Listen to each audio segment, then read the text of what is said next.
আরজিকর কাণ্ড মামলায় সঞ্জয় রায়কে দোষী সাব্যস্ত করেই বিরাট রায় দিল শিয়ালদা আদালত। আর আদালতের রায় শুনেই কাঠগোড়ায় চিৎকার সঞ্জয় রায়ের। তাছাড়া রায় শুনে কান্নায় ভেঙে পড়েন নির্যাতিতার বাবাও। আজ আদালতের বাইরে ছিল কড়া নিরাপত্তা, তবু ভিড় জমিয়েছিল বহু মানুষ। আজ রাজ্যবাসী সকলেই বিচারকের রায়ের অপেক্ষা করছিলেন। 162 দিনের মাথায় আরজিকর মেডিকেল কলেজ হাসপাতালেই তরুণী চিকিৎসককে ধর্ষণ খুনের মামলার মূল অভিযুক্ত সিভিক ভলেন্টিয়ার সঞ্জয় রায়কে দোষী সাব্যস্ত করল শিয়ালদা আদালত। বিচারক অনির্বাণ দাসের এজলাসে হাজির করা হয়েছিল সঞ্জয়কেও। তাছাড়া কোর্ট রুমে হাজির ছিলেন অভয় আর মা বাবা সহ পরিবারের 5 সদস্য। আর তাদের সামনেই সঞ্জয়কে দোষী সাব্যস্ত করা হয়।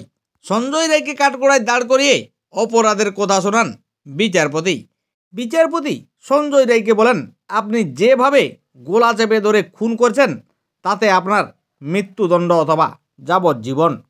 এরপরে বিচারপতির কথা শুনে ভেঙে পড়েন সঞ্জয় রায়। কাঠগড়ায় দাঁড়িয়ে চিৎকার করে উঠে সঞ্জয়।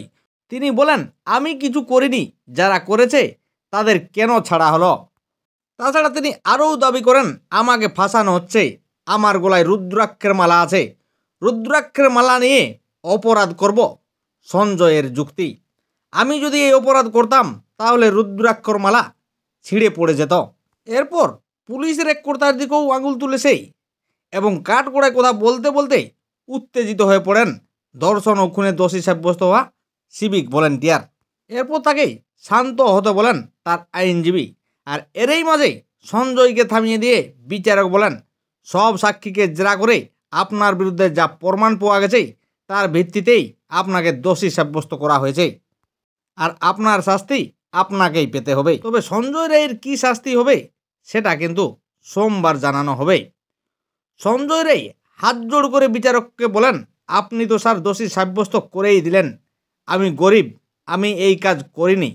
তাছাড়া যারা করেছেন তারা কেন বাইরে রয়েছে, আমি একজন আইপিএসকেও বলছি। এরপর আদালতের কাঠগোড়া থেকেও নামতে চায়নি সঞ্জয়। আদালত থেকে বের করার সময় সে বারবার বলতে থাকে, আমাকে ফাঁসানো হয়েছে। তবে এদিন সঞ্জয়ের দাবি ঘিরে একাধিক প্রশ্ন উঠেছে নানা মহলে।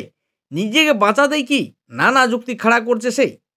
সিবিআই থেকে শুরু করে আদালতের সামনে সঞ্জয় কোনো ব্যক্তি বিশেষের কিন্তু নাম উল্লেখ করেনি। তাহলে এক্ষেত্রে সবাই বলতে কাদের বোঝাচ্ছে সঞ্জয়? কলকাতা পুলিশ এবং সিবিআইয়ের তদন্তে যে সমস্ত তথ্য প্রমাণ উঠে এসেছে তা সূক্ষ্মভাবে খতিয়ে দেখেই কিন্তু রায় দিয়েছে বিচারক। তবে সঞ্জয় রায়কে সোমবার আদালত কী রায় দেয় সেদিকেই তাকিয়ে রাজ্যবাসী।